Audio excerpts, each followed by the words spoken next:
Don't forget to subscribe to my channel, and while you're at it, click the bell to be notified of future videos. This is called Puzzle Box.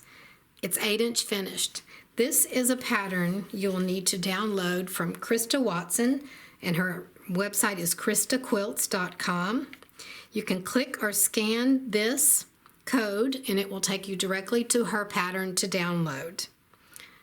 I think you need to put in your email, but it's a great pattern, and she has a great website with more patterns and more free downloads, and she designs a lot of fabric too, and her stuff is really pretty, I think.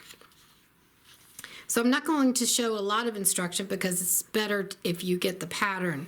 But here's the diagram, and we're going to use jelly rolls for this. It's jelly roll friendly, and from 2 strips, a light and a dark, you can get 2 of these blocks.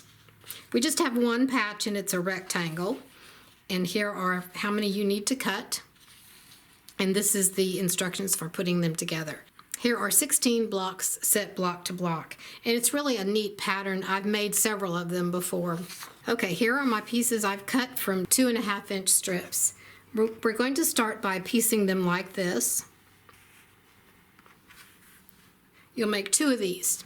Just piece them together and press the seams open. Next, you'll take 1 of each color and stitch them together like this, and you'll make 4 of these. To finish these off, you stitch 1 on top and 1 on the bottom, and you match the edges, the sides and the top of one side.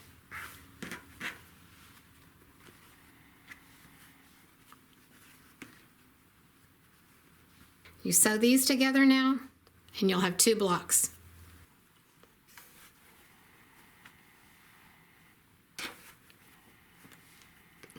Thank you for watching. Don't forget to subscribe to my channel, and while you're at it, click the bell to be notified of future videos.